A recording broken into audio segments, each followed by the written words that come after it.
Subscribe करें और bell दबाएं ताकि कोई खबर रह न जाए।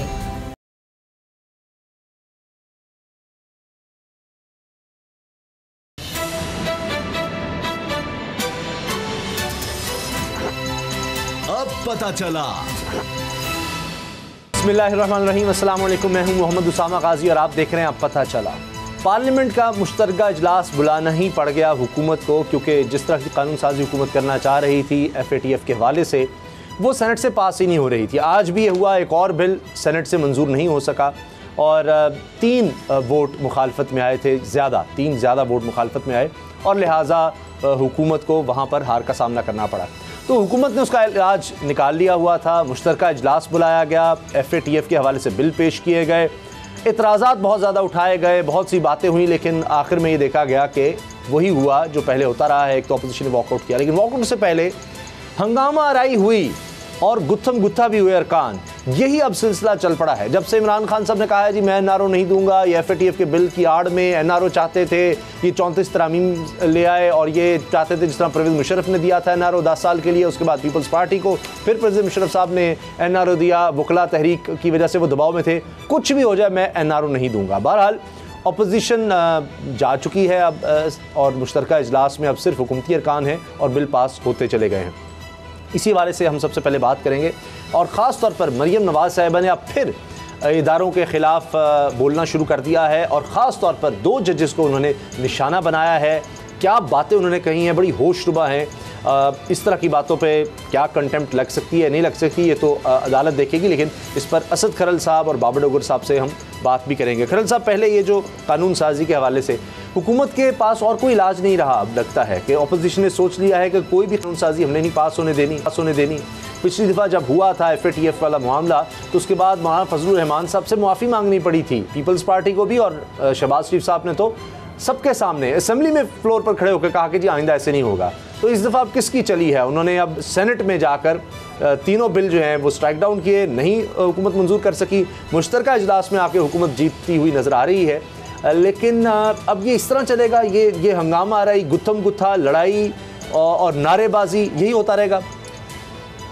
मामला ये है कि उसामा साहब अब आवाम भी देख रहे होते हैं और ये मैं समझता हूँ कि बड़ी अच्छी बात है कि जब इजलास होता है कौमी असम्बली का और सेनेट का, तो उसको बराह रास्त PTV के ज़रिए बाकी चैनल जो है वो भी दिखाते हैं। उसमें बहुत सारी चीज़ें, पूरे इजलास तो नहीं दिखाए जाते, लेकिन जो चीज़ें दिखाई जाती हैं, जो चंद अहम जो रहनुमा हैं, उसमें लीडर ऑफ द हाउस हो यानी वज़ीर आज़म की बात हो, अपोजिशन लीडर की बात हो, बिलावल भुट्टो जरदारी साहब हों, शहबाज शरीफ साहब हों, या मिनिस्टर उनके मुख्तलिफ जो हैं आउटस्पोकन या दीगर जो अपोजिशन के अरकान अहम जो है, आलमोस्ट उनकी स्पीचेस सुनाई जाती हैं जी। उसके अंदर मुझे ये बता दें, कहीं पे आ जाता है जनाब ये मोटरवे हमने बनाई, कहीं पे ये क्रेडिट लिया जा रहा होता है। ये मामला है तो नैब के खिलाफ गुजर गया था,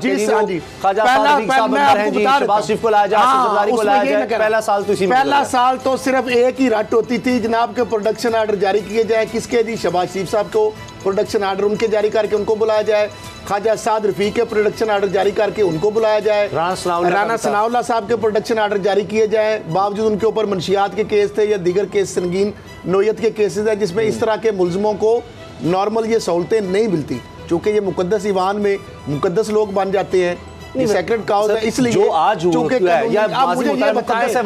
मुझे ये बताया कि मुकद्दस ईवान में जो लोग जाते हैं उसामा साहब, इनका नहीं, खरल साहब एक सेकंड मुझे बताएं, आप कह रहे हैं मुकद्दस ईवान वो होगा जो पार्लियामेंट का काम है कानून साजी, कानून बनाना। सर यहाँ तो दंगल करवाएं आप, यहाँ कुश्तियां करवाएं, ये तो दंगल के लिए लगता रखी है। कहना चाह रहा हूँ कि अवाम इन लोगों को जो चुनते हैं, इनको मुंतखब करते हैं और मुंतखब जो नुमाइंदे हैं बड़े रिस्पेक्टेबल सिटीजन होते हैं, उनका बड़ा इस्तेकाक होता है। आपको पता ना, थोड़ा सा उनके बारे में कोई अफसर ऊंची ज़बान में बात कर दे, उनको कोई प्रोटोकॉल ना मिले तो उसको तरीके इस्तेकाक पेश कर दी जाती है कि जनाब हमारा मुकद्दस ईवान का और मुकद्दस मेंबर जनाब है उसका मजरू हो गया इस्तेकाक, इसलिए बुलाया जाए फ़लाँ अफसर को, फ़लाँ बड़े से बड़े ओहदे पे भी। उसकी मजाल क्या? मामला ये है कि इनको लोगों को ईवानों में किस लिए भेजा जाता है कि ये आवाम की नुमाइंदगी करें और क्या करें कि ऐसी लेजिस्लेशन करें जो आवाम के लिए, मुल्क और कौम के लिए, आवाम के लिए जो फ़ायदेमंद हो। मुझे ये बताएं कि लेजिस्लेशन के हवाले से पहला साल तो आपने बताया कि प्रोडक्शन आर्डर की मद में गुजर गया कि हर वक्त यही रोना पीटना होता था कि हाल मर गए, लुट गए, पुट गए, अच्छा। कि जमहूरियत खतरे में पड़ गई, ईवान खतरे में पड़ गया। आपकी इजाजत उस वक्त तक अब ये जो मामला है ये वॉकआउट करके जाना, मुझे ये बताएं ये कौन सा मामला है? एक साइड पे फजल रहमान साहब उस वक्त कहते थे कि पार्लियामेंट के अंदर आके बात की जाए। मैं थोड़ी सी बात जो वो कहते थे इमरान खान ने जब धरना दिया उनका एक ही स्टांस था, यही अपोजिशन जमातें उस वक्त हुकूमत में थी, इत्तेहादी थे मौलाना फजल रहमान, यही अचकजई, यही फजल रहमान, यही नवाज शरीफ, यही शहबाज शरीफ साहब कहते थे कि पार्लियामेंट के अंदर आके बात करो। पार्लियामेंट के अंदर कानून साजी की बात होती है, आप भाग जाते हैं दुम दबा के। अच्छा। अब मुझे ये बताएं कि आप क्या बेच रहे हैं चूरन, किस तरह कौम को बेवकूफ बनाएंगे? अच्छा। और फिर मुश्तरका इजलास बना के 100 कहते प्याज और 100 जूते वाली मिसाल मैं कहूंगा, सेनेट में चेयरमैन का देख लिया इंतखाब लड़के, अगर ये बिल पास हो जाता है मुश्तरका इजलास में तो फिर क्या इनके हाथ में आएगा? ठीक है बाबर डोगर साहब, क्या सब कसूर अपोजिशन का है? हुकूमत नहीं बिठा पाती अपोजिशन को, कोई मामला नहीं चला पाती, सियासत कुछ ले दे का इनाम है ना हमारे यहाँ, तो यही होता है। बड़ा कुछ किया, नैब की 32 शिक्के मान ले, 18वीं तरमीम इतनी बड़ी चीज थी, वो कर दिया, एनएफसी का कर लिया, वो ले दे कर लेते थे। नून लीग भी किसी ना किसी तरह, अगर चाहिए मनाजिर हमने नून लीग के दौर में भी देखे हैं, पीपल्स पार्टी के दौर में देखे हैं, ये कोई नए मनाजिर नहीं है, लेकिन तब कोई बातचीत हुआ करती थी। वो मैच यहाँ तो ऐसा उसामा साहब, इसमें आज जो सबसे बड़ा चीज हुई है ना, 20 तारीख को एपीसी हो रही है। एपीसी में जो बार बार बात की जा रही है कि इन हाउस तब्दीली लेके आएंगे, इन हाउस तब्दीली लेके आएंगे। आज ये पार्लियामेंट का जॉइंट सेशन था, ये बिल जो था नेशनल असम्बली से पास हुआ, सेनेट से ये पिट गया, अब ये दोबारा जो था जॉइंट सेशन में गया। जॉइंट सेशन में आज हुकूमत और उनके इत्तेहादी जो थे वो सारे साथ बैठे हुए थे, वहाँ से ये बिल पास हो गया। इसका मतलब ये है कि हुकूमत के अपने अददी नंबर जो हैं वो पूरे हैं, हुकूमत के पास अपने बंदे पूरे हैं। सही है। आज कोई उनके जो अलाइज हैं वो उनके साथ बैठे हुए थे, इस बिल में उन्होंने उनको सपोर्ट किया। जो अपोजिशन का ये जो ख्याल था कि जो उनके हलीफ जमातें हैं हुकूमत की, वो शायद हमें सपोर्ट करेंगी या वो हमारे साथ खड़ी होंगी, कोई पार्टी खड़ी नहीं हुई, कोई बंदा हुकूमत का नहीं, तो टूटा हुकूमत के वोट बैंक पूरा है। ठीक है, अब वो एपीसी का इन हाउस वाला तो काम गया। कल ये एपीसी में जाते हैं, इन हाउस तब्दीली की बात करते हैं, वहाँ पर जो 3 ऑप्शन है जनाब, एक तो ये है कि जी मिड टर्म इलेक्शन, दूसरा ये है कि जी इन हाउस तब्दीली, तीसरा कहता है कि जी जो है वो वैसे इस्तीफे दे दें। इस्तीफे देने वाला तो इशू किसी को काबिल कबूल नहीं है। इन हाउस तब्दीली की ये जो बात कर रहे हैं, अगर एपीसी में इन हाउस तब्दीली की बात होती है तो मुझे बताएं कि इनके पास अद्दी ताकत कहाँ पर है, किस मौके पर इन्होंने अपनी अद्दी ताकत जो है वो नेशनल असम्बली में शो की है? अभी तक तो नहीं की। सेनेट जहाँ पर ये इनका सबसे बड़ा शोर है कि जी वहाँ पर हमारे पास यही मेरा सवाल था, वो वहाँ पर ये अपना वहाँ पर आज नहीं, अब अभी तो नहीं पास होने दिए इन्होंने। अब वो जो लोग, वही आप चेयरमैन सेनेट की बात कर रहे होंगे कि उनके खिलाफ जो कुछ होने जा रहा था, तो उसमें आज 3 वोट जो है अपोजिशन के हमें ज़्यादा नजर आए हैं। 34 और 31 का मैच था, 31 बिल के हक में थे नहीं हुकूमत की तरफ से, और 34 मुखालफत में है, तो अपोजिशन वहाँ पर मुत्तहिद नजर आई है। तो पता नहीं अब दोबारा अगर कुछ करते हैं तो फिर ये 3 गायब हो जाए, पास हो जाएगा, ये बात लिख लें जी। हो रहे हैं, हो गया, ये तो हो जाएगा। बाकी भी जो ये पंगा करेंगे ना, जो मैं बिल की बात कर रहा हूँ, वो बिल तो पास हो जाएंगे, इनको मुंह की खानी पड़ेगी। मामला सिर्फ एक है, जो गिव एंड टेक की आपने बात की, आवाम को समझाने के लिए डोगर साहब भी इसके ऊपर अपना पॉइंट ऑफ व्यू देखते हैं। गिव एंड टेक क्या है? गिव एंड टेक है कि जरदारी फैमिली पूरी और शरीफ फैमिली पूरी आलमोस्ट वो करप्शन की दलदल में केसों में फंसे हुए हैं, उनकी पूरी क़यादत और आगे उनके हवारी और जो उनके जो पटवारी हैं। अब मामला ये है कि उनके ऊपर केस है नैब के 32 शिक्कों की मद में एक एनआरओ पूरी दुनिया ने देखा, चश्मे फलक ने देखा कि पीपल्स पार्टी और नून लीग का उन पे कंसेंसस था, जिन्होंने बारियां बनाई हुई थी कि मिल के लूटें, आओ मिल के लूटें, मिल के खाएं, और फिर जब इक़्तिदार नहीं आएगा फिर मुल्क से बाहर जाएं। और एक दूसरे को बारियां दें। अच्छा, तीसरा बिल भी अब हो गया है मेरा ख्याल है, तीनों के तीनों पास हो गए। मामला ये है, सेनेट में मुस्तरद हुए थे वो तीनों के तीनों। अच्छा, क्या फायदा फिर? अब वो कानून बन गया, क्या फायदा? किसानी बिल्ली खंबा नोचे। मुझे एक बात बताओ, ये तो वो 100 प्याज और 100 जूते मुझे कुछ हासिल भी नहीं कर सकी। हुकूमत की भी सुबकी हुई कि जनाब सेनेट में आपको नहीं है मेजॉरिटी, FATF के हवाले से मामला ये कौम जान चुकी है कि NRO मांगा गया। जो ये कहते थे बताओ NRO कहाँ है, 32 सिक्के क्या थी आप बताएं कि नए में ये भी सिक निकाल दें, पब्लिक ऑफिस होल्डर जो है 5 साल पीछे भी ना जाएं, इनके केस भी खत्म कर दें ताकि मनी लॉन्ड्रिंग भी खत्म कर दें। तो क्या था NRO और क्या होता है? सर, जमात इस्लामी में लिखा है, तो पूरी कौम का इजलास में कहा है कि ये FATF हमारी खुद मुख्तारी के खिलाफ बस FATF की सुन रहे हैं, हमारी कोई नहीं सुन रहे। जैसे बस ये स्पीकर साहब उन्हीं की सुनी जा रही है। आपका काला पैसा है, लॉन्ड्रिंग है वो FATF का सबसे अहम इशू है। सबसे बड़ा इशू जो है वो है फाइनेंसिंग, टेरर फाइनेंसिंग, और उसमें मनी लॉन्ड्रिंग जो है वो सबसे अहम रोल प्ले करती है। जो ये नाम ही बिल्कुल नाम मुझे एक बात बताइए, अगर आपने या मैंने मनी लॉन्ड्रिंग की नहीं तो हमें किस चीज का डर है? यही बात। अगर किसी MNA MPA ने मनी लॉन्ड्रिंग की नहीं, वो इसमें मुलविस ही नहीं है, क्या वो 6 महीने के लिए पकड़े, 8 महीने के लिए पकड़े, मनी लॉन्ड्रिंग अल्टीमेटली कहीं ना कहीं ट्रांजैक्शन साबित होगी तो पकड़ेंगे ना, ऐसे तो नहीं पकड़ लेंगे। अगर शहबाज शरीफ साहब को पकड़ा है तो अल्टीमेटली उसके लिंक तो साबित हो रहे हैं कि जिस तरह से फ्रंट मैन है उनके अकाउंट से जो ट्रांजैक्शन हुई है वो तो साफ पता चल रहा है, वो इनके ताने बाने मिले हुए हैं। किसी और को क्यों नहीं पकड़ लेते? उससे क्यों नहीं कहते कि ना आपने मनी लॉन्ड्रिंग की है, आप आ जाएं? कैसे? अल्टीमेटली कहीं ना कहीं कुछ सबूत भी तो देना पड़ेगा। अब ये कहते हैं जी कि FATF के बिल में मनी लॉन्ड्रिंग क्यों है? क्योंकि मेरा सवाल ये है कि उससे इनको क्या खतरा है? इनको क्या डर है? खतरा क्या है? खतरा हर उस बंदे को है जिसने मनी लॉन्ड्रिंग की है, हर इस बंदे को है जिसका कोई ना कोई बैंक अकाउंट या कोई ना कोई कनेक्शन है। जो फेक अकाउंट वाला आसिफ जरदारी के ऊपर केस है, जो 58 के करीब रेफरेंस अब तक बन रहे हैं और बन चुके हैं, इंक्वायरी इन्वेस्टिगेशन में जिनमें कई पैसे रिकवर भी हुए, वो जो रिकवर अरबों रुपए भी हो चुके हैं, 12-14 अरब एक ही बंदे ने कर दिया। मामला ये है कि वो मनी लॉन्ड्रिंग है। फेक अकाउंट्स वाला जो केस है वो अमला के तहत मनी लॉन्ड्रिंग है। शहबाज शरीफ के ऊपर केस है मनी लॉन्ड्रिंग का, मरियम साहिबा के ऊपर केस है मनी लॉन्ड्रिंग का, फलियार तारपुर साहिबा के ऊपर केस नजायज सासाजात और मनी लॉन्ड्रिंग का, नवाज शरीफ साहब के ऊपर मनी लॉन्ड्रिंग और नजायज सासाजात है। वो सारा अल्टीमेटली तो पैसा मनी लॉन्ड्रिंग की बन गई ना कि आपने नजायज राय से पैसा कमाया, उसको मुल्क से बाहर भिजवाया और फिर मुल्क में मंगवाया, तो ये मनी लॉन्ड्रिंग है। उस नेक्सिस में ये आ रहे हैं 32, जिस तरह असद उमर ने भी कहा, मुराद सईद ने कहा और इमरान खान ने कहा, ठीक कहा, राइटली इनकी जो बोलती है वो बंद हो गई है उस दिन के बाद। ये जो कहते हैं ना बताओ NRO कौन मांग रहा है, NRO कौन मांग रहा है, किसने मांगा है, कौन दे सकता है? भाई पूरी दुनिया ने देखा कि आपने NRO मांगा कि ये 32 सिक्के नायब की जो इमरान खान साहब ने कहा कि 34 कुल सिक्कों में से 32 सिक्कों ने कहा ये निकाल दे। मैं अभी देख रहा था, पिछले जो वारदातें हैं उनका 5 साल से पीछे वो ना लिया जाए। इनके केस तो 5 साल से पुराने हैं सारे, जितने भी केस है ऑलमोस्ट।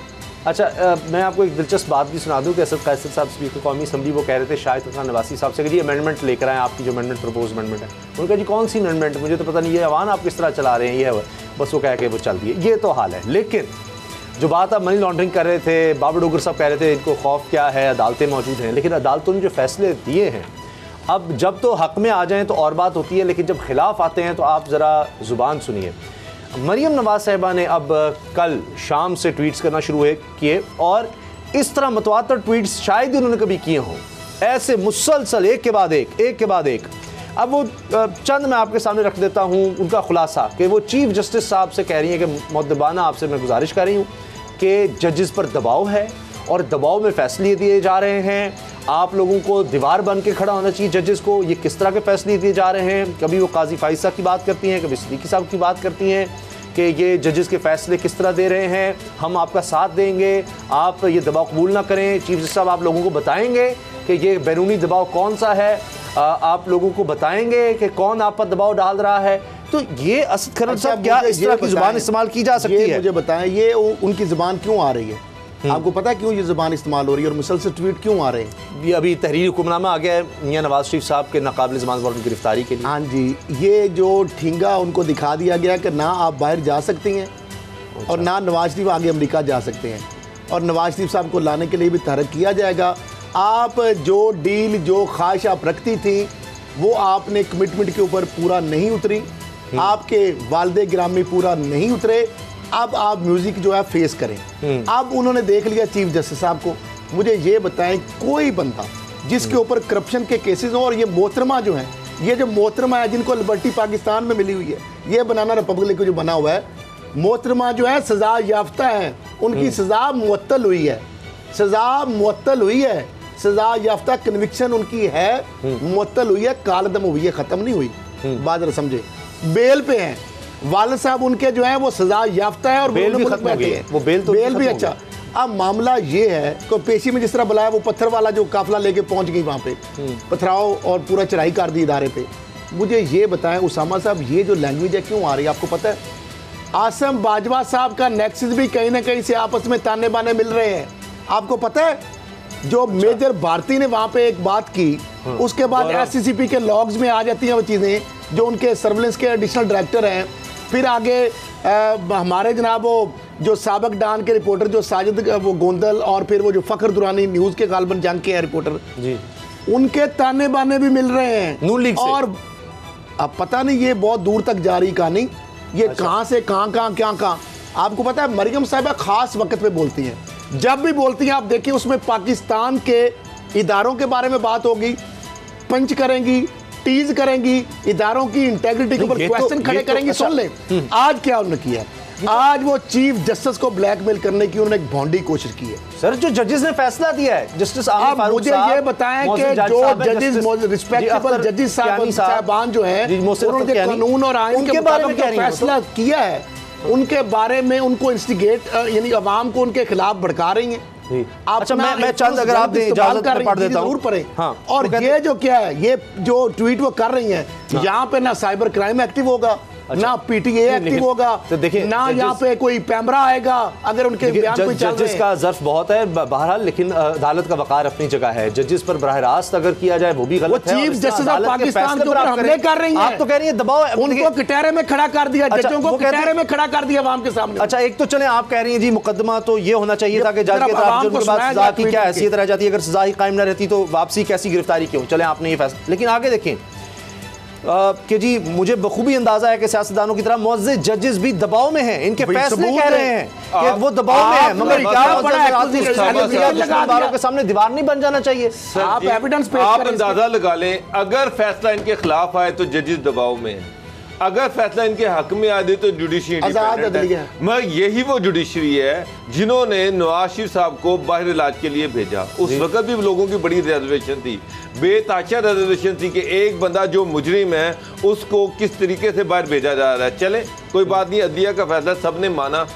अब वही नवाज शरीफ जो ये लिख के दे के गए कि 8 हफ्तों के बाद मैं वापस आ जाऊंगा, जो जिनको 8 हफ्ते की जमानत दी गई, अब 8 महीने गुजर गए और उन्होंने 8 महीने में अपना इलाज तक वापस नहीं शुरू कराया और वापस फिर रहे हैं। और अगर जुडिशियल को कहती है कि यार वापस आओ सरेंडर करो, वही जुडिशरी जिन्होंने उसको बेल दी थी उस वक्त ठीक थी वो जुडिशरी, आज जब वो कह रही कि वापस आ जाओ उस वक्त ये जुडिशरी गलत हो गई, दबाव साहब एक मिनट आप अंदाजा लगा ले ये इनका क्राइटेरिया। अगर इनके हक में फैसले हैं तो जजेस ठीक है, इनके खिलाफ है तो जुडिशरी गलत है। डॉक्टर साहब प्लीज ट्वीट्स पढ़ के मैं आपको बताता हूं ये जो एहतराम करते हैं, कह रही है क्या दूसरे मुअज़्ज़ज़ जजेस को जस्टिस शौकत सिद्दीकी और जस्टिस काजी फाइज़ा की तरह इंतकाम का निशाना बनने से बचाना नहीं चाहिए?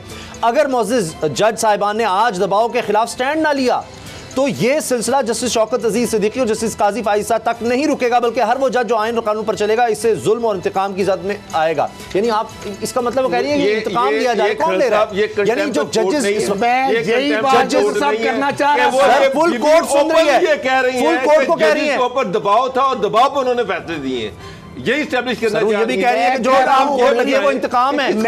मैं ये कहता हूं और जब नवाज शरीफ को यहां से बेल देके बाहर भेजा गया, जब आपको जेल से निकाल के अस्पताल में भेजा गया, उस वक्त जुडिशरी पे दबाव नहीं था या ये भी तो बताए ना उस वक्त किस दबाव के तहत चीफ जस्टिस के खिलाफ सुन ले क्या कह रही है। वो कहती है जी मुअज़्ज़ज़ चीफ जस्टिस ने खुद फरमाया कि दबाव का शिकार जजेस अवाम को इंसाफ नहीं दे सकते, हमारे निज़ाम इंसाफ के बारे में इससे बड़ी गवाही क्या होगी। उनका जुमला किस तरह से कोट कर रही हैं, अवाम तो कुछ अरसा और नाइंसाफी भुगत लेंगे लेकिन मुअज़्ज़ज़ जज साहिबान को बैरूनी दबाव से कब और कैसे निजात मिलेगी। जनाब चीफ जस्टिस साहब, क्या आप इस बैरूनी दबाव के बारे में अवाम को कुछ बताएंगे कि कौन इंसाफ की राह में रुकावट बना हुआ है और किसके सामने जज साहिबान बेबस हैं। साहब आप अंदाजा लगाएं, ये वो मरियम चार्जशीट, ये मेरी एक बात सुने, ये वो है जिनकी सजा कोर्ट ने सस्पेंड की, ये वो है जो बेल पर अपने घर बैठी हुई हैं, और ये वो मरियम नवाज है जो जेल में थी, इनके वालिद हॉस्पिटल में थे, तो जुडिशरी ने फौरी तौर पर इनकी बेल ली गई और इनको अपने वालिद के पास इयादत के लिए भेजा गया कि अपनी वालिद के पास रहें, उनकी इयादत करें।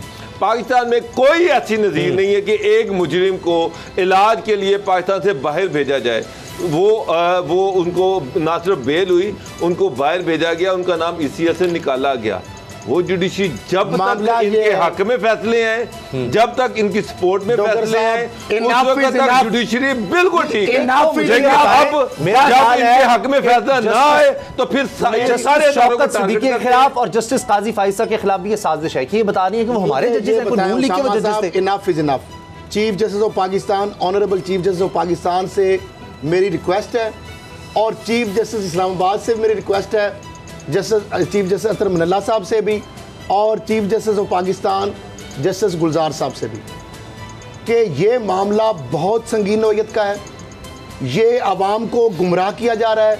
ये हमारी जुडिशरी मुअज़्ज़ज़ और इंडिपेंडेंट जुडिशरी के ऊपर एक चार्जशीट लगाई गई है। मरियम साहिबा से अदालत पूछे, उनसे ये पूछे और FIA साइबर क्राइम को हुक्म दे कि वो उनसे पूछें कि वो उनके पास जो एविडेंस है जजेस के ऊपर दबाव के और सियासतदानों के ऊपर जो डालते हैं दबाव, जनाब कोई कौन डालता है, वो आके बताएं। जजेस के ऊपर जो दबाव के उनके पास एविडेंस है वो उनसे मांगे जाए, कौम के सामने उनको कटहरे में खड़ा किया जाए। जस्टिस आमिर फारूक साहब, जस्टिस मोहसिन अख्तर कियानी के बारे में तो वो यानी ये आप सारा पढ़ इतना बड़ा ऐसे क्यों कह रहे हैं, दबाव में फैसले दिए हैं, वो तो इसी तराजू में कह रही है ना। चीफ जस्टिस साहब, ये कोई मजाक नहीं हो रहा, ये पाकिस्तान के 22 करोड़ आवाम को गुमराह किया जा रहा है, ये उनके ज़हनों को परागंदा किया जा रहा है। ये कॉन्स्टिट्यूशन ऑफ पाकिस्तान आर्टिकल जो 1919A है, जो फ्रीडम ऑफ एक्सप्रेशन देता है हमें, हम आज़ादी सहाफत के, फ्रीडम ऑफ स्पीच के, फ्रीडम ऑफ एक्सप्रेशन के बिल्कुल अलंबरदार हैं, लेकिन उसमें हमें बताया गया, रोका गया है कि आप मुअज़्ज़ज़ अदलिया के बारे में, आप ग्लोरी ऑफ इस्लाम के बारे में और बहुत सारी चीजें हैं, उसके बारे में आप इस तरह की नहीं कर सकते चीजें। अगर वो कर रही हैं, आज उनको एक ला कानूनियत के ऊपर छोड़ दिया गया, तो मेरी मुअज़्ज़ज़ अदलिया के बारे में हर बंदा एक, ये उन्होंने एक इंस्टिगेट किया, एक तहरीक पैदा की है, अवाम को अदारों के ऊपर ये बड़ी खतरनाक बात है। अच्छा, ब्रेक लेनी है, ब्रेक लेनी है, फौरी एक्शन लेना चाहिए। सर ब्रेक के बाद मैं मज़ीद इसी पर बात कर लेंगे, इसी पर बात कर लेंगे। ब्रेक के बाद आपको बताएंगे शहबाज शरीफ साहब भी क्या कह रहे हैं, शहबाज शरीफ साहब भी क्या कह रहे हैं। मलक था। ब्रेक है, ब्रेक।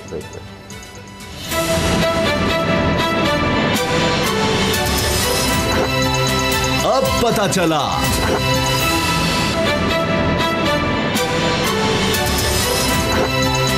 अब पता चला। मोटरवे लाहौर पर जो दरिंदगी हुई, लोगों का गम गुस्सा अभी भी कम नहीं हुआ और अगरचे जो मरकज़ी मुलजिम है उसके बारे में अभी तक समझ नहीं आ रही कि क्यों अभी तक वो गिरफ्तार नहीं हो सका, बाकी उसका साथी गिरफ्तार हो चुका है। लेकिन अब बहस हो रही है कि सज़ा क्या देनी चाहिए। और अब भी हैरानकुन बात यह है कि हुकूमत के ही काबीना के अरकान आपस में एक दूसरे के खिलाफ बयान दे रहे हैं। मिसाल के तौर पर सेनेटर फैसल जावेद साहब कह रहे हैं कि जी वो फवाद चौधरी को मुकालमे की दावत देते हैं। फवाद चौधरी सरेआम फांसी के मुखालिफ हैं, वो नामर्द करने की सज़ा देने के मुखालिफ हैं। अब इमरान खान साहब की सोच फवाद चौधरी से मुख्तलिफ नज़र आती है, सेनेटर फैसल जावेद साहब भी इमरान खान की सोच के हामी नज़र आते हैं सरेआम फांसी के। लेकिन अब जब काबीना में ही इख्तलाफ होगा तो उसके बाद कहाँ फिर पार्लियामेंट में आएगा। और पार्लियामेंट में जो हाल हो रहा है वो तो हम पहले ही देख रहे हैं कि मुश्तरका इजलास बुलाने पड़ते हैं कानून साजी के लिए, तो ये तो बड़ा मुश्किल नज़र आ रहा है असद करल साहब कि काबीना भी डिवाइडेड है, इसमें तो बड़ा वक्त लगेगा। लेकिन मुझे बताएं उसामा साहब, पहले हम बात ये कर रहे थे कि अपोजिशन जो है वो गैर जो उनका यानी रवैया ऐसा है कि जो गैर जिम्मेदाराना है, कि इतने अहम कौमी अहमियत के हामिल बिल हैं जिससे इंटरनेशनल हमारे ऊपर ऑब्लिगेशन आ सकती हैं, हमारा मुल्क का नाम ग्रे से ब्लैक लिस्ट में जा सकता है, पूरी दुनिया के अंदर हमारी आपको पता है ट्रांजैक्शन वगैरह बैंक शैंक सारी आपस में लेन देन सारा बंद हो सकता है, हमारे ऊपर पाबंदियाँ लग सकती हैं। उसके ऊपर तो अपोजिशन जो है उसके ऊपर वो सीरियस नहीं नजर आती। लेकिन यहाँ पे एक कौमी मामला है, इस पे जब बिल पास होने की बात होती है, जब करारदाद आती है, उस पर तमाम इकट्ठे हो जाते हैं। लेकिन आपस में हुकूमती वुज़रा के अंदर ही मन के एक MNA की तादाद या सेंटर की चले बहुत ज़्यादा होती है, हुकूमती वुज़रा की आपस में नहीं, यानी फवाद चौधरी साहब का कोई और स्टांस है, श्री मज़ारी साहब कुछ कह रही हैं, वज़ीर आज़म साहब जो कैप्टन है टीम के वो कहते हैं कि ये बिल जो अप्रूव करते हैं कि जनाब नामर्द बनाने का ये जो बिल आना चाहिए और कानून बनना चाहिए। फैसल जवेद साहब सेंटर कहते हैं बनना चाहिए, वजीर उनके वाडा साहब कहते हैं जी मैं हर सूरत में करके छोड़ूंगा। अब फवाद चौधरी साहब उसको मानने के लिए तैयार नहीं है। उसके बाद श्री मज़ारी साहब उसके ऊपर वो, यानी मुझे ये समझ नहीं आती कि वो कहते हैं ना अपनी कोई मंजी थले डान फेरने वाला साहब है पंजाबी जी कहते हैं कि इमरान खान साहब की कैबिनेट है, वो उसके कप्तान है, वो कम से कम उनको तो संभाले, उनको तो एक पेज पे लाए, घर की तो सफाई करें, घर की तो सफाई करें, पहले खुद तो कंसेंसस डेवलप करें। हर एक का एक अपना point of view. Fawad Chaudhry का जो पॉइंट ऑफ व्यू है वो भी मैंने सारा उनका सुना है, वो उसमें भी एक लॉजिक है, वो भी वही बात करते हैं कि जनाब बात ये है कि 5% हमारा है मतलब सजा का जो तनासुब है कन्विक्शन का, यानी अगर किसी पे इल्जाम लगता है, केस चलता है, तो 100 मुल्जिमों में से सिर्फ 5 को सजा हो पाती है। फवाद चौधरी यही बात करता है कि जनाब बात ये है कि आपकी कन्विक्शन रेट क्या है, असल चीज ये है कि कानून पर अमल दरामद जो है वो यकीनी होना चाहिए। मसला ये है कि आप सजाएं बढ़ाते जाएं और अमल दरामद हो कोई ना, तो उसका फायदा क्या है? जो पहले आप जो मर्जी सजा रखें, यहाँ पर कत्ल की सजा सजाए मौत है, लोगों को सजाए मौत।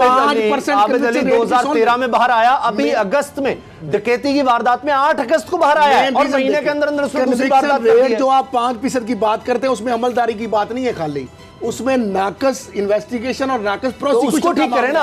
अगर देखिए इन्वेस्टिगेशन आप 95% अगर बंदे छूट रहे हैं तो इसका मतलब वो पकड़े तो जाते हैं, ये दफात भी मौजूद है और सजा भी मौजूद है। सर यही आबिद, इसकी उम्र कोई 27 साल है, अगर इसको 20-25 साल सजा हो गई होती, ये 50-60 साल की उम्र में बाहर आता है तो इसकी अकल ठिकाने तब लग जानी चाहिए थी। प्रोसिक्यूशन, वीक इन्वेस्टिगेशन, 2013 में सजा और पार्टियों के ऊपर दबाव डाल के सुलह कर लेना, कंप्रोमाइज कर लेना। सर 2013 के वाकये में वो कई महीने धक्के खाता रहा वो खानदान। उसामा साहब बात ये है, आप सजाएं जितनी मर्जी सख्त कर दें, जितने मजीद नए लॉज बना लें, जितनी मजे कर लें, जब मसला ये कि जो एग्जिस्टिंग कवानीन है उस पर अमल दरामदी नहीं होना। अगर आप लेजिस्लेशन तो उठा के देखें, कितनी लेजिस्लेशन है, कितने लॉज हैं, जुवेनाइल स्मोकिंग पे पाबंदी है, पब्लिक प्लेसेस पे स्मोकिंग पे पाबंदी है, मिलावट पे पाबंदी है। मुझे पता है कितने लोगों को आज तक इस पे मुझे थोड़ा सा एक कानून ऐसा ये तो कौम के साथ मजाक किया जा रहा है, खिलाफ है ना, बना दो, हर चीज में कानून बना दो, अमल दरामद करवाएगा। एग्जीक्यूशन है, सारी दुनिया में एग्जीक्यूशन हुई है। तो डॉक्टर साहब ये रेट निकला है ना कि 100 में से 5 बंदों को सजा होती है, 100 बंदे पकड़े जाते हैं, उनके खिलाफ पर्चा होता है, 95 छूट जाते हैं, तो इसका मतलब है इन्वेस्टिगेशन नाकस है, आपकी प्रोसिक्यूशन नाकस है, कंप्रोमाइजेस केस के अंदर होते हैं, सिस्टम तो मौजूद है, अमलदारी तो है, चाहिए ना, उसको मजबूत किया जाना चाहिए। यही मैं कह रहा हूँ, हमें पुलिस के इन्वेस्टिगेशन सिस्टम को, प्रोसिक्यूशन सिस्टम को, जब वो मजबूत होकर केस अदालत में आएगा तो सजा होगी ना। जब आप केस को आम आदमी का तो केस ही दर्ज नहीं होता। मेरा मतलब है कि पुलिस जो है, आप आम अगर कोई बंदा चला जाए, आम कोई औरत बेचारी चल जाए, उसको तो जलील कर आज एक अहम खबर दे रहा हूँ, एक अहम खबर दे रहा हूँ, कितना बड़ा हाइप क्रिएट हुआ। चीफ जस्टिस ऑफ पाकिस्तान ने तशवीश का इजहार किया मोटरवे वाला मामले पे। जी जी, मैं आपको अहम खबर दे रहा हूँ, वो मुलजम छूट जाएंगे। आप हैरान होंगे क्यों? सवाल मुझसे करें, जब खातून आके बयान ही नहीं देगी तो मुल्ज़िमों को सजा आप कैसे सिस्टम दे सकते हैं? लेकिन इमरान खान साहब अब असेंबली में कह चुके हैं, इमरान खान के कहने पर सजा तो नहीं होनी ना, वो अदालत ने तो अपना देखना है कि क्या वो खातून जिसके साथ रेप हुआ है, पुलिस को अगर वो बयान नहीं, डीएनए खाली नहीं आप कर डीएनए को अहमियत नहीं है, आप कैमरों के ऊपर डीएनए के ऊपर किसी को सजा नहीं दिलवा सकते। जब तक वो विक्टिम खातून अगर नहीं आती वो सामने नहीं आती, वो बयान ही नहीं देती। जब तक आप FIR को इंडोर्स करने के लिए 161 का बयान देना पड़ता है, आपको अदालत में आके इंडोर्स करना पड़ता है। वीडियो देखकर वो देखते हैं कि ऑथेंटिक है, वीडियो देते हैं, फिर सजा करा लीजिएगा मुल्जिमों को, हो जाएगी डॉक्टर। हम क्यों नहीं ये नहीं हो सकती, ये एग्जिस्टिंग लॉ है। इमरान खान कह रहे हैं कि कानून साजी हमें सख्त करनी होगी। मैं एक और बड़ी आपको खबर दूं, अब वो तो ये रिकॉर्ड पे बात है। जितने वाकयात पे शहबाज शरीफ साहब जब रेप होता था तो जिन गांव में जहां जिन जगहों पे जाते थे, आपको मैं बताऊं, वो सारे बंदे बाहर हैं। जाए किसकी अब मुझे जब वज़ीर आला आपका चीफ एग्जीक्यूटिव जाए मौके पे आज इंसाफ दिलाने के लिए, और वो बंदे सारे बाहर हों। आज प्राइम मिनिस्टर ये कह रहे हैं कि पुलिसिंग के निज़ाम को बेहतर करने की जरूरत है जी। अब इमरान खान साहब 5 साल तो आपने हमें ये बेचा कि जनाब KPK की पुलिस को इंडिपेंडेंट कर दी है, पॉलिटिकल जो प्रेशर था उसे आज़ाद कर दिया है, IG वहाँ पर खुद मुख्तार है, फैसले खुद करता है। अब जब आपने, और ये जनाब कि पंजाब की पुलिस जो है वो सारी जो है ना वो सियासी पुलिस है, सियासतज़दा पुलिस है, तो इसको सियासी प्रेशर से आज़ाद करवाना है। और उसका बाद आपकी जब गवर्नमेंट आई है तो आप अंदाज़ा लगा लें कि आपने 5 IG तब्दील कर दिए। वो नासिर दुरानी जो एक हीरो था आपकी नज़र में, वो तो यहाँ पर 5 दिन नहीं निकाल सका। आज आप कह रहे हैं कि पुलिसिंग के निज़ाम को बेहतर करना है। पुलिसिंग के निज़ाम को किस तरह से बेहतर करेंगे? जो कामयाब नहीं करना आपने, और IG तब्दील कर करके ये पुलिसिंग के निज़ाम को सही करना है। इस तरह के जो है ये CCPO लाहौर जो है जिस तरह का बंदा लगाया गया, जिस तरह की उसकी स्टेटमेंट्स आ रही हैं, इसको लगाकर आपने पुलिसिंग का निज़ाम वज़ीर आला उस्मान बुज़दार साहब जो अभी सीख रहे हैं, उनको आपने पैम्पर नहीं करना। वज़ीर आज़म साहब, आपको पता है जब बुज़दार साहब थोड़ा सा मुंह बनाते हैं तो IG तब्दील हो जाता है। आपको पता है जब IG पीछे आए थे, चीफ सेक्रेटरी आए थे, मेजर सुलेमान किसने भेजा था? आज प्राइम मिनिस्टर ने IG को बुलाया और उसने कहा है कि जी CCPO लाहौर जो है इसको मजबूत करना है, चले इसको ताकतवर करना है, वोट देनी है। इवन आप अंदाजा लगाएं कि एक तरफ जो पार्लिमानी कमेटी जो है वो उसने CCPO को बुलाया, वो नहीं गए, उन्होंने उसको नोटिस इशू कर दिया कि जनाब ये क्यों नहीं आया। और दूसरी तरफ प्राइम मिनिस्टर ने IG से कहा कि CCPO लाहौर को तगड़ा करो। उसको जाने की जरूरत क्या है? प्राइम मिनिस्टर जब उसके ऊपर ब्लेसिंग कर रहे हैं, जब सर यही मेरा पॉइंट है, अगर इस तरह से पुलिसिंग का निज़ाम बेहतर होना है तो फिर तो अल्लाह ही हाफिज है पूरे सिस्टम का। अच्छा, अब इमरान खान साहब खुद कह रहे हैं, उनका ताज़ा बयान देख लीजिए जो असेंबली में उन्होंने दिया है कि जी ये मुलजिम आबिद अली जो मफरूर है, अब वज़ीर आज़म एक रियासत का खड़ा कह रहा है जी वो मफरूर है, कितने दिन हो गए मफरूर है, नहीं पकड़ा जा रहा, वो पता नहीं कितनी वारदातें कर चुका है। मुझे ये पता ही नहीं है कितनी वारदातें, यानी हमारा निज़ाम बड़ा फेलियर है, रियासत पता ही नहीं क्या कुछ वो कर चुका है, रियासत का फेलियर है। इससे बड़ा फेलियर क्या हो सकता है कि प्राइम मिनिस्टर पाकिस्तान बेबसी का इजहार करता है।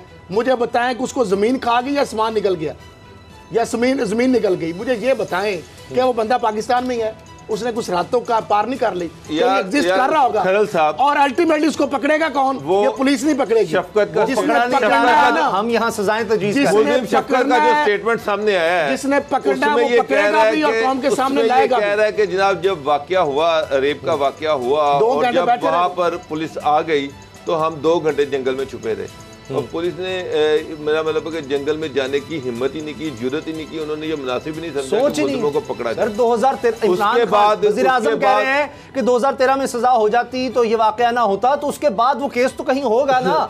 मैं कह रहा हूं अगस्त में कैसे छूट गया, ये 1 महीना पहले दोबारा वो छूटा। 2013 के बाद 1 2 3 4 11 वकारुल हसन कह रहा है जी हमने मिलकर वारदातें की हुई हैं, 11 वारदातें इस गैंग ने की हुई हैं, ये हर दफा छूट जाते हैं। अब खरल साहब ने एक नया पंडोर बॉक्स खोल दिया, डरा दिया है कि ये इस दफा भी छूट सकते हैं अगर हमारी बयान नहीं देती। जाके अदालतों में एविडेंस आसान काम है, अदालत के अंदर अदालत बंद है, क्राइम सीन, उसके बाद गवाह, उसके बाद उनका बयान। देखिए मैं भी FIR आप भी कराए ना, तो आपने उसको जाके 161 सर इसको बदले ना इस निजाम को। निजाम आप बाहर के मुल्कों में जाएं, वो देखते हैं कि कौन कौन था, वो नजर आ रहा है, वो कहते हैं जी आप उसको विक्टिम को क्या बताने की, उसको बार-बार अदालत बुला के। आपको पता है यूके के अंदर वीडियोस के ऊपर सजाएं हुई थी जब उन्होंने किए थे, ये फसाद हुए थे जी, वीडियोस के ऊपर हुई थी सजा। सर 1 हफ्ते के अंदर दिन रात अदालत लगी थी, सैकड़ों लोगों को 7 दिन में सजाएं दी थी। के अंदर जहां पे एग्जिस्टेंस लॉ है उसके मुताबिक अदालतों ने फैसले करने हैं ना। जब मुद्दई सुस्त गवाह चुस्त, तो यही बात होगी ना फिर। अच्छा, ब्रेक के बाद नहीं करती, ठीक है, तो ब्रेक के बाद बात करेंगे। कैसे दिलवा सकते हैं? सीसीपीओ उमर शेख वो ऐसा क्या नायाब हीरा हैं कि इमरान खान साहब कह रहे हैं वो तो कहीं नहीं जाएंगे, बल्कि उनको सपोर्ट करने और की जरूरत है, बाकी जबकि हाई कोर्ट कह रहा जो है ना, कब्जा माफिया भी है। पकड़ा जाएगा, शायद पकड़ा जा चुका है, इससे ज्यादा मैंने बता दिया। और किसने पकड़ा है?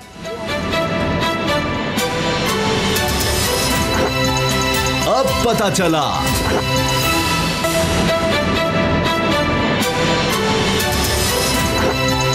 अब पता चला। वज़ीर-ए-आज़म इमरान खान साहब का ताज़ा हुक्म सामने आ गया है। उन्होंने आईजी पंजाब इनाम गनी को हुक्म दे दिया है कि सीसीपीओ लाहौर उमर शेख की फुल सपोर्ट की जाए, पूरी तरह से सपोर्ट की जाए। जो इजलास हुआ है अमन अमान के हवाले से, उसकी अंदरूनी कहानी में आपको बता दूं कि ज़िला पंजाब उस्मान बुज़दार साहब खामोश रहे, उनके काम बहुत अच्छा आता है और उन्होंने यही काम किया। बाकी सीसीपीओ साहब बोलते रहे, उनको यही काम आता है और बोलते हैं। क्या बोलना है ये वो बाद में सोचते हैं कि ये बोलना चाहिए था, नहीं बोलना चाहिए था। तो बहरहाल अब इजलास के बाद हो ये रहा है कि सीसीपीओ साहब जो हैं वो अब शेर हो गए। उनको पता है कि वज़ीर-ए-आज़म की जब आशीर्वाद है तो फिर उनको डरने की क्या ज़रूरत है। तो बाबर डोगर साहब, ये तो सीसीपीओ साहब तो कहीं नहीं जा रहे। इमरान खान साहब, मेरा ख्याल है कि उनके पैमाने कुछ और हैं परफॉर्मेंस के। हम लोगों को, अवाम को, मीडिया को, दीगर लोगों को कुछ और तरह से देखने की आदत है, और इमरान खान साहब शायद कोई हमसे बेहतर शनासाई रखते हैं, क्योंकि शायद वो समझते हैं कि कौन अच्छा बॉलर है, बैट्समैन है। वो उस तनाजुर में उनकी काफ़ी जजमेंट रही है। तो उसी तरह देखते हैं कि ये किस मौसम में, किस तरह के माहौल में ये सीसीपीओ किस तरह चलेगा। उसामा साहब, मेरा ख्याल है कि इमरान खान साहब जो हैं वो पुलिस को डीपोलिटिसाइज कर रहे हैं। इसीलिए उमर शेख को लाहौर में लाया गया है, जिसको सारे पाकिस्तान का मीडिया, सोशल मीडिया जो है जिसके खिलाफ बोल रहा है और जिसको बुरा भला कह रहा है, और जिसकी अजीबोगरीब स्टेटमेंट सामने आई हैं, जिसको हाई कोर्ट ने भी अपनी रिजर्वेशन जिस पर शो की हैं। आज पार्लिमानी कमेटी ने भी उनको बुलाया, लेकिन वो वहाँ पर भी नहीं गए, और उसकी बजाय इमरान खान साहब उनकी तारीफ़ कर रहे हैं। इमरान खान साहब वाहिद आदमी है पाकिस्तान में जो इस सीसीपीओ की तारीफ़ कर रहे हैं। बाकी हर बंदा जो है ना वो उसकी रिजर्वेशन है सीसीपीओ के हवाले से। तो मेरा ख्याल है कि इस तरह के बंदे लगाकर आप पुलिस को डीपोलिटिसाइज करते हैं, और इस तरह के बंदा जिसको आप जो भी एजेंडा देंगे वो भरपूर तरीके से पूरा करेगा। शहबाज भी यही किया करते थे कि वो अपनी लॉयल्टी के मेरा बंदा मेरा लॉयल हो, भाड़ में जाए सारे लोग, भाड़ में जाए सारा मीडिया, बंदा जो है हमारा लॉयल होना चाहिए, हमारे साथ ठीक होना चाहिए, बाकी देखी जाएगी। तो यहाँ भी मुझे इसी तरह चक्कर लग रहा है। अब मशीर शहजाद अकबर साहब जो है वो सीसीपीओ को गोदी में लेके फिर रहे हैं। मेरा मतलब जब उनके मुश्किल टाइम आया तो ये उनको रेस्क्यू करने के लिए पहुँच गए, उनके साथ एक प्रेस कॉन्फ्रेंस भी कर दी, तो ये उनको भरपूर सपोर्ट दे रहे हैं। तो देखें, अब मैंने तो पॉलिटिकल पार्टी को, जब भी जिन पॉलिटिकल पार्टी पर सवाल आते देखा, वो इसी तरह से आता है कि जब वो पब्लिक को इग्नोर करके, पब्लिक सेंटीमेंट को इग्नोर करके अपनी मर्जी के फैसले ऊपर से ठोंसे जाते हैं, तो फिर यही असर होता है। यानी कि अब प्राइम मिनिस्टर साहब जो है उन्होंने अपना पूरा वेट सीसीपीओ पे डाल दिया कि जनाब यही हमारा सीसीपीओ है, यही रहेगा, जो किसने करना है वो कर ले।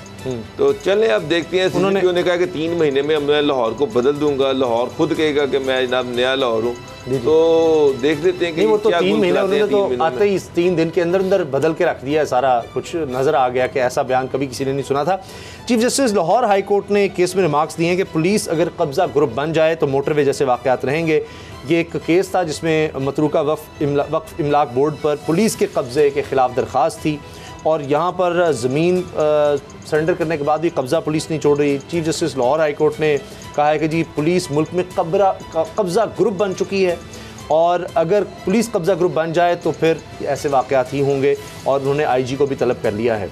असद खरल साहब, तो कारकर्दगी तो ये नज़र आ रही है जो चीफ जस्टिस बता रहे हैं। अब मामला ये है कि ये जो मतरूका वक्फ इमलाक की एक तो ज़मीन में जो जानता हूँ वो थी 28 कनाल और 13 मरले, जो सदीकुल फ़रूक साहब जब ATBB के मतरूका वक्फ इमलाक पाकिस्तान जो बोर्ड के चेयरमैन थे, तो उन्होंने जाती उमरा के साथ पुलिस लाइन के लिए ज़मीन जो ना बोर्ड की अप्रूवल के बगैर वो दे दी थी, कब्ज़ा करवा दिया था।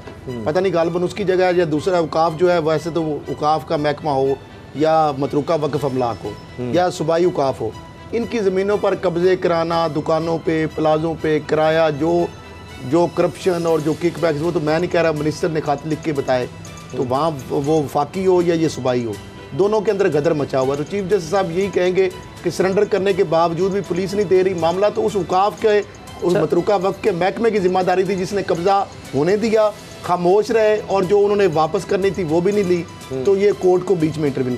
CCPO साहब के हवाले से मैं ये कहूँ कि इमरान खान साहब को वो चाहते थे पुलिस अफसर वो मिल गया। अच्छा, ये मैं मजाक नहीं कर रहा। इमरान खान साहब को अरसे से एक ऐसे दबंग पुलिस अफसर जो है उसकी तलाश थी, वो उमर शेख की सूरत में उनको मिल गया है।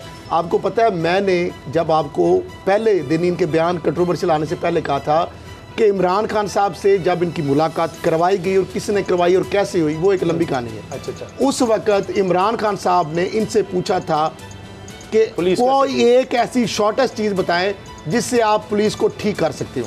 तो इन्होंने कहा जिस तरह फौज में कोर्ट मार्शल होता है इस तरह पुलिस में भी पुलिस मार्शल उन्होंने शुरू कर दिया। पुलिस मार्शल उन्होंने कहा हम शुरू कर दें, और जो लोग कब्जा करते हैं अरबों रुपए के प्लाजों पे इधर उधर, उन्होंने लॉजिक पूछी फिर कि ये क्या मसला है। उन्होंने कहा करता है ये पुलिस में होता है कि जो SHO होता है, पुलिस SP होता है, DIG होता है, CCP होता है, वो बड़ी पार्टियों के साथ मिलके, हुकूमत के साथ मिलके वो अरबों रुपए की प्रॉपर्टियों पे कब्जे करवाते हैं या छुड़वाते हैं। उसके बदले में महकमा इंक्वायरी में उनको मैक्सिमम सस्पेंड कर देते हैं, तो चंद माह बाद वो वापस आ जाते हैं, अरबों रुपए भी कमा लेते हैं, दोबारा सीटों पे भी आ जाते हैं। तो इसका एक ही हल है। अच्छा, ये तो कहानी है, ये तो मेरी बात सुने, आपकी बात ठीक है। तो इसलिए एक मिनट वो जो IG को भी एक मिनट साहब, वो जो एजेंसियों की 3 एजेंसियों की मुझे इमरान खान एजेंसी सिवाय IB के किसी एजेंसी को नहीं मानते। मैं चले IB की भी रिपोर्ट साथ लगा लें, मुझे नहीं, वो जो रिपोर्ट वो सिर्फ रिलाय करते हैं, रिलाय अपॉन करते हैं IB की रिपोर्ट को, सिर्फ वो ऑथेंटिक समझते हैं क्योंकि उनके ज़हन में डाल दिया गया। और हर वो IB की रिपोर्ट को सिर्फ रिलाय करते हैं। वज़ीर आज़म साहब ना IB की एक रिपोर्ट मंगवा लें, अपने वजीर की तो नहीं सुन रहे।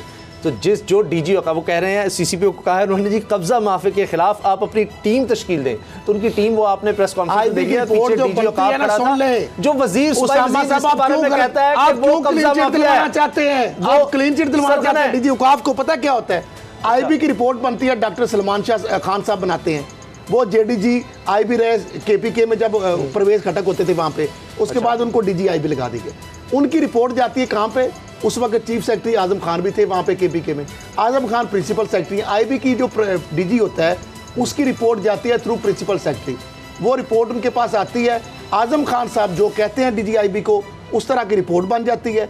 और अगर रिपोर्ट ऐसे गलती से को आ जाए वो देखते हैं, अगर उनके मतलब की रिपोर्ट हो तो खान साहब को पेश कर देते हैं, अगर उस रिपोर्ट के अंदर कोई नीटी गिटी करनी हो तो दोबारा वो कहते हैं कि जनाब ये इस तरह की रिपोर्ट नहीं, आप इस तरह की बना के भेजिए। सलमान खान साहब DG IB, ये इमरान खान साहब बता दें, मेरी बात को चैलेंज कर लें, वो 2 साल में कितनी दफ़ा मिले हैं प्राइम मिनिस्टर साहब को, आपको पता है? शायद 1-2 दफ़ा मैक्सिमम। ठीक है, वो उनकी रिपोर्ट जो है, ये पता क्या हो रहा है, इमरान खान साहब सारी एजेंसियों की रिपोर्टें जाती हैं, इमरान खान साहब को रिपोर्ट उस वक्त पुट होती है जब मैनेज हो जाती हैं चीज़ें, जब चीजें चेंज हो जाती। बाबर साहब ये मुझे बताएं, जब एक तरफ कहा जा रहा है चीफ जस्टिस कह रहे हैं कब्जा ग्रुप पुलिस बन चुकी है, इमरान खान कह रहे हैं, जिसको चीफ जस्टिस कब्जा ग्रुप कह रहे हैं, इमरान खान साहब उसको कह रहे हैं कि तुमने कब्जा माफी के खिलाफ अपनी एक टीम तश्कील देनी है, तो इसका मतलब इमरान खान को पता कब्जे हुए हैं, वही कब्जा ग्रुप का सरगना पीछे खड़ा होता है CCPO के, और वो दांत दिखा रहा होता है, वो हंस रहा होता है, जो वजीर ने लिख कर दे दिया CM को कि कब्जे हुए में औकाफ की ज़मीन पर, और जनाब ये मारते हैं लोगों को, भत्ता लेते हैं, रिश्वत लेते हैं, हर काम होता है। 14 साल से हो रहा है, तो और 17 ग्रेड में बंदा आया सब्जेक्ट स्पेशलिस्ट, ये उसकी कौन सी स्पेशलिस्टी है? क्या करप्शन में है, टकेमारी में है, 2 नंबरी में है, फ्रॉड में है, जालसाजी में है, नौसरबाजी में है, हुकूमतों के मैंने हॉर्सेस माउथ है।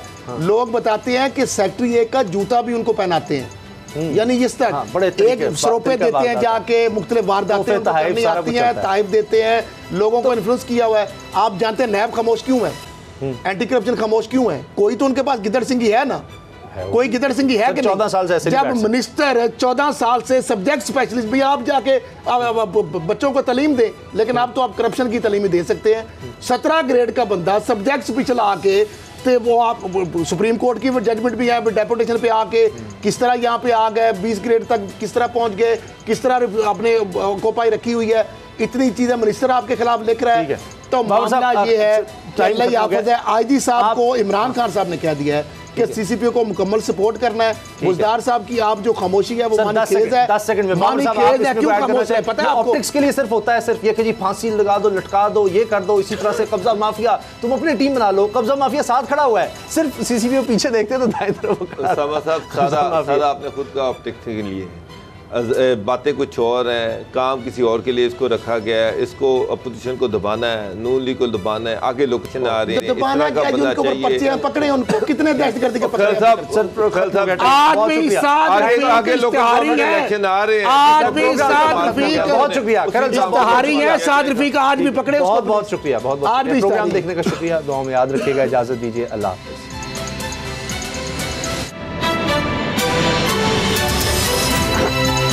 अब पता चला। सब्सक्राइब करें और बेल दबाएं ताकि कोई खबर रह न जाए।